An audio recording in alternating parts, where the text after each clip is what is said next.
Yan po, hello po sa inyong lahat at welcome sa aking channel. Heto at muli nagbabalik ang inyong lingkod, Pads Press TV. Kaya heto po, nagdeklara na po ng impeachment versus Vice President Inday Sara. Nakakapagtaka po dahil hindi na nila hinintay ang after election. Nakakapagtaka.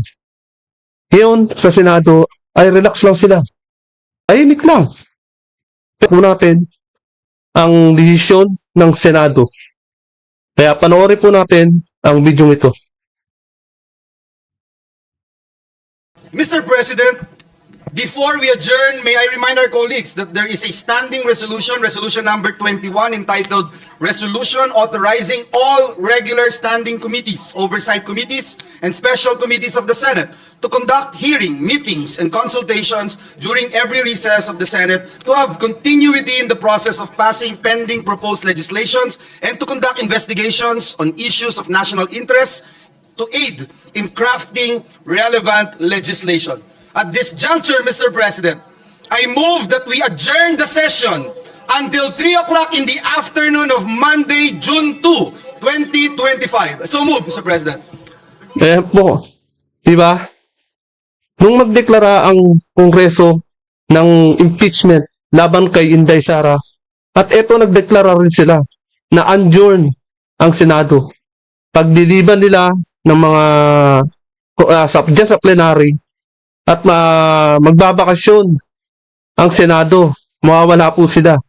Ang balik po nila ay June 3. Tama ba There is ako? a motion.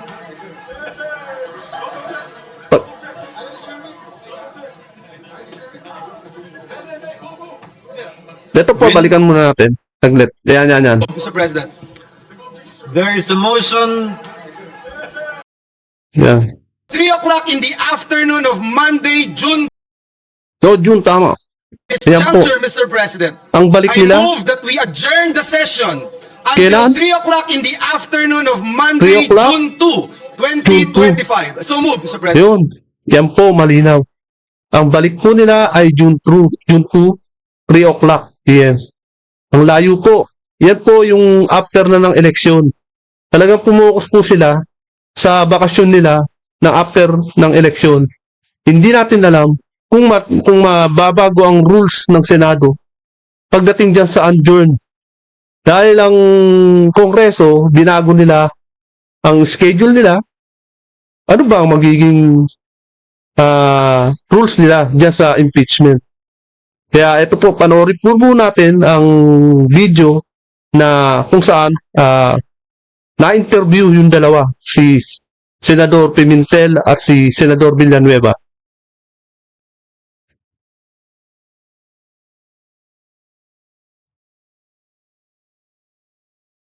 10 days, bilangin nyo na lang kung June 2, plus 10 days, plus 10 days, ano ngayon?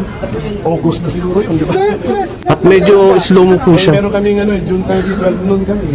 So hindi pa unusual, sir, na wala man lang nag-raise na isang sa senator na at may pinag-uusapan na mag-adjourn na tayo, wala man lang nag-raise na pero sa floor. Hindi ba unusual? Yun ang may talagang kasunduan. Teka. Kasi Senate, Wala pong boses, saglit. Wala po siyang boses.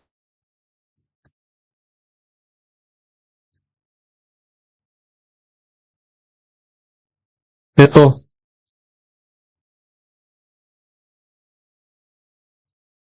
na nakatanggap dito. Yan. 10 days, bilangin nyo. Ayan po. Meron na po. Plus 10 days, ano ngayon? August na siguro yun, di ba? Yes, lang, sir. Meron kaming June 30, 12 noon kami. So hindi pa unusual, sir, na wala man lang nag-raise na isang sa senator na at may pinag-uusapan na mag-adjourn na tayo, wala man lang nag-raise na pero sa floor. Hindi ba unusual? Yun ang may talagang kasunduan. Kasi Senate Secretary, mag-i-inform pa yan sa akin. Siyempre, hindi naman na nakatanggap. Di ba?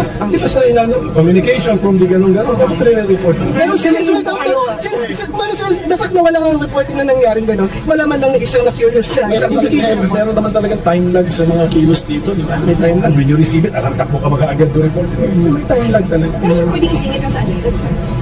Kahit kanina lang siya nag-pwede.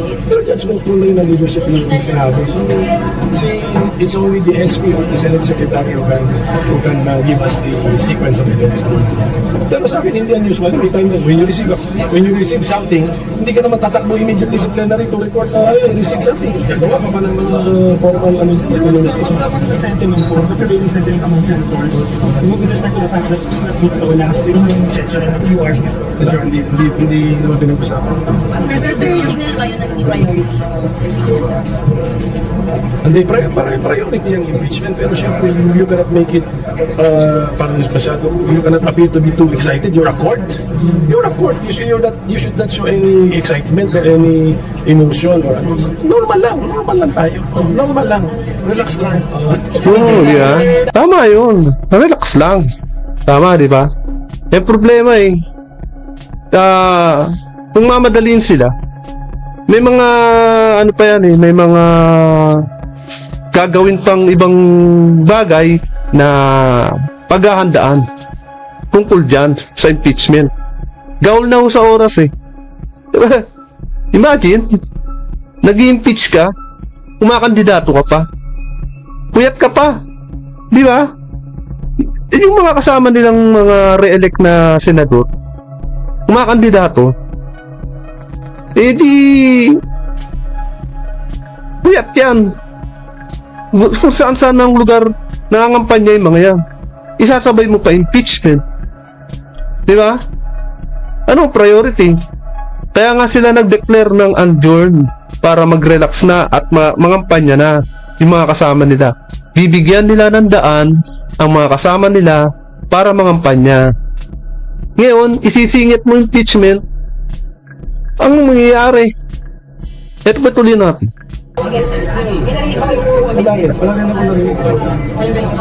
Tirado na yung code. Di kailangan na session before mag-code. Wala na. Para nga daw to counter, ang ilagay yung friendly force kayo. Junto na yun. Whatever ko, kung meron man junto na yan yung nangyayari, hindi na ngayon. Wala, imposible. Walang kahit na anong special na araw ngayon kung hindi last day of session na kailangan tapusin ang dapat tapusin. O, di ba? Tinatapos lang nila ang dapat tapusin para makapag-prepare na sila sa mga darating na eleksyon. Ito, may mga rules din yung mga yan. Siyempre, sila nag-uusap din, lahat sila nag-uusap-usap tungkol dyan sa pagbabakasyon nila o pagliban. On this day, sir, may pag-uusap with SB ng mga possible preparations, sir? Wala. Zero. Pero sir, yung rules, pwede siyang gawin even during the break. It has to be decided upon plenary action yan. You can paikot or discuss about it among yourselves. Oo nga yung ano na yan, yung plenary action nila yan. Sa pagliban nila, mawawala yung plenary na yan. Yung hearing na yan, sa plenary yan. Kaya yan ang mawawala. And then promulgated in the plenary. Pero some scholars were saying, Guys, even the referral takes a plenary action, okay? I'm sure you guys know that. So, ibig sabihin, you will not be able to activate kung naka-join kayo. Kailangan, Walang plenary. Walang plenary, so yeah. So, walang plenary. So, di ba? Rules nila yan. Walang plenary. Ang balik ng plenary sa June 2, 3 o'clock p.m. The rules? The rules are whatever it is again, there has to be a plenary action, okay? So, kung hindi ma-action sa plenary, hindi pwedeng action, hindi makakapag-impeach ang trial. Ano hindi yan? So, lahat ng gagawin namin, even the declaration of the senators sitting as an impeachment court, kailangan ng plenary action. pero sir, some scholars were saying na kahit naka-adjourn ng Senado, kayo as ang role nyo bilang senador, pero when it comes to impeachment, may special role kayong ginagawa. So, kahit naka-adjourn, you can continue. Nasa constitution mo, tama. Yeah. Pero again, it is the plenary action that would give us the go signal na we can. Tama yung tanong ng babae.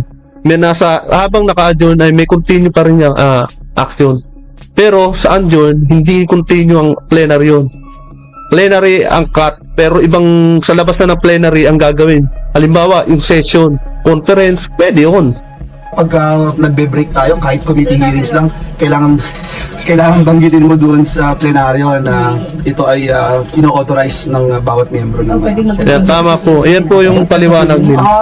Kung halimbawa matapos All things being again, it's so hard for me to speak on just ito anticipation na po pwede mangyari, etc. Session mamaya na mag-reconvene kayo after ng itong reconvene kayo.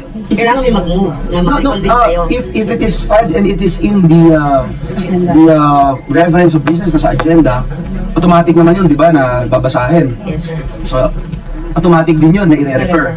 Di ba?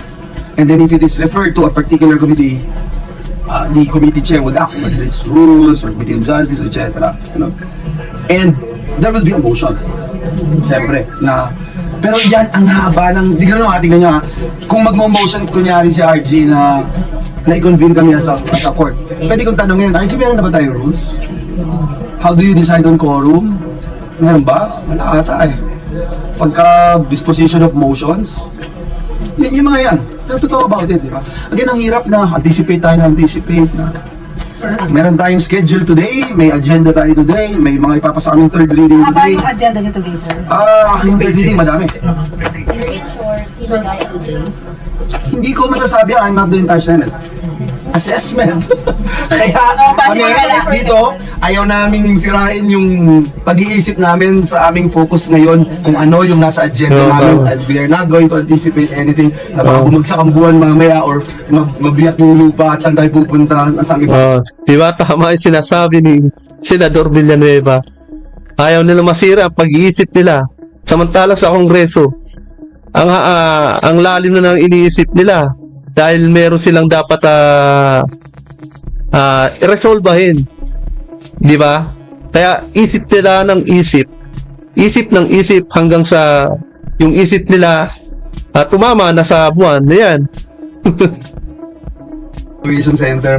Alam naman namin yung gagawin. Alam namin may evacuation center pag nangyari. Pero hindi namin pagtutuunan ng pansin na kailangan siguruhin ko dahil Kasi ito lang nasa tamang direksyon ang ginagawa ng Senado.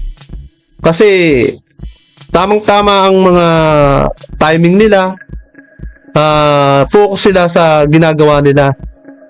condition yung tutulugan ko sa evacuation center o walang lamok. Hindi yun ang senaryo yan. Sir, dahil ba wala sa agenda, it means hindi po dahil po wala sa agenda, that means hindi siya masasabi or matatransmit sa session mamaya. Kung pwede yung ipasok. Sometimes kahit wala sa agenda, if you recall, the majority there was the motion, the guy who's with the permission of the body, etc.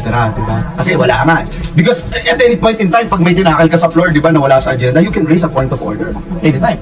Pero sir, diba technically, pwede kayong mag-session hanggang Friday? Technically, yeah. If we don't adjourn, but siguro ang question ko din, bakit ba ngayon, how long did it take in the House ba? If, again, anticipating, hindi ko lang, kaya ang hirap mag-comment, ang hirap puro anticipate mo. Ang hirap kasi talaga, wrong timing talaga sila. Idadami pa nilang Senado sa pagkaka-wrong timing nila. Mali, di ba? Kung ganito, mahirap eh. So, yeah, better kung nandyan na, mas marami tayong siguro masasabi kung nandyan na, or ano pa yung... Lahat possible eh. Lahat subject to be questioned by anybody, any sector of the society. The scholars were saying, binabanggit kanina naman, pwede kayong convene sa impeachment court during the break. Merong pwede, merong hindi. Bakit sabihin hindi? I can give you all the arguments, both sides. I can talk about it. But again, it's useless for me to say this. And it's very hard. You have to understand, on my part, I'll be sitting as a judge. I cannot make any comment na pabor o hindi pabor sa kanino mang kampo. Sir, offhand lang, just in case lang naman matuloy yung transfer. Can you walk us through kahit konti lang? Just in case matuloy. Anticipating kung matuloy yung hindi ko alam kung matutuloy nga. Yes, sir. But isang una yung gagawin, sir, ay dapat ma-plansya muna yung rules. Ang unang gagawin, pag-uusapan kung isasama doon sa reference of business. I think that's the first step. Di ba?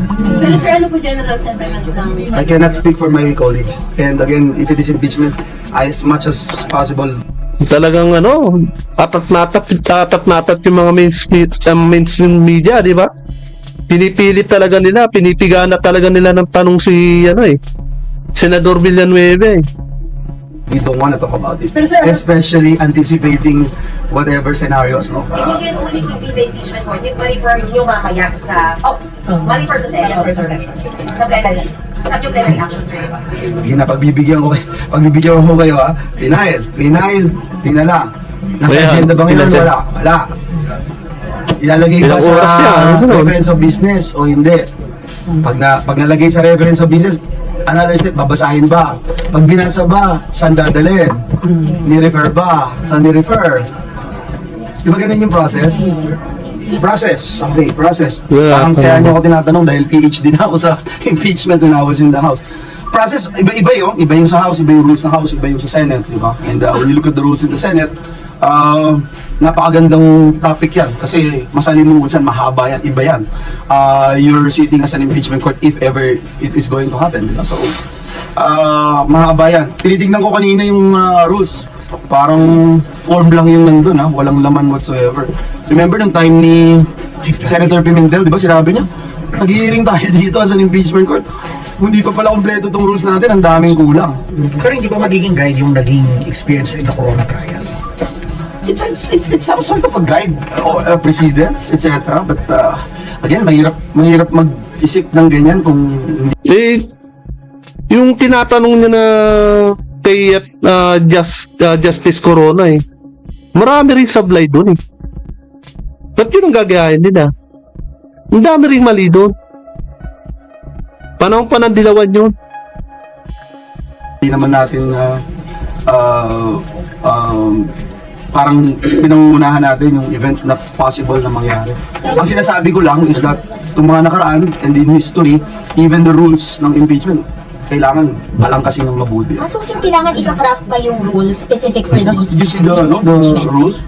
Masyadong general. So, sa ibig sabihin, kailangan ng bagong rules. Kasi ang sa nakaraan yung presidente at saka Chief Justice. So, this time, Vice President. So, kailangan ng bagong rules. Again, pangungunahan natin ang Senado pagka nagsalita ako. Siguro, kung gusto nyo, i-off the record nyo kasi para ayokong paunahan ng mga kasama natin. Ang point ko lang is, na kasya ang 1,000 kalabaw dun sa rules of impeachment right now. That's my comment. Pero sa nangyayari na, sir, Well, hindi natin po pwedeng pangunahan kung ano man ang mangyayari at hindi tayo sinostradamus at hindi rin ako naniniwala sa hulaan. So, tayo bilang parte ng Senado, we're just ready to do our part and perform our duties and responsibilities. Yan yung sinumpaan naming tungkulin bilang mga senador ng Republika ng Pilipinas. So, whatever it is, ano man ang kailangan namin gawin bilang representatives of the people, senators of the people, yun ang gagawin namin. once matransmit, walang I magagawa. cannot make a statement or anything because that's already thinking na may magta-transmit,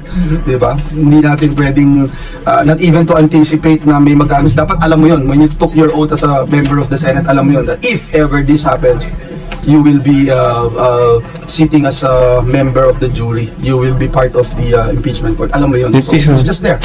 Nothing special today or anything. As a senator, when you wake up in the morning, when you do your job every single day, alam mo yun, ang parte ng trabaho mo yun. If it comes, it will come. Sir, kahit naka-adjourn, pwede kayo mag-hear. Mahirap. Pinilit na naman gusto talaga na isama sa adjourn o kung habang nakakabakasyon, habang nakaliban, may gagawin silang hearing. Again, isipin na mayroong mangyayaring ganyan, no? Mahirap. But again, as I mentioned earlier, we're ready, we're prepared. Dito mo, mahirap. Ang sabi na nga ni Senator Villanueva, mahirap talaga. Lalo na eleksyon. Talagang huyat at pagod ang mararanasan ng mga iba na kasama na nagre-re-elect. Hinihingi sa amin ng aming tungkulin bilang mga miyembro ng Senado. Kaya po, talagang wrong timing ang nangyari.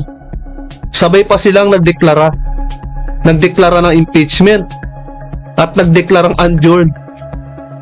Pero yung mga mainstream media, pinipilit nilang matuloy. Kaya, ang masasabi ko lang, mali. Kaya, hanggang dito na lamang po. At kung hindi ka pa nakakapag-subscribe, please subscribe my channel.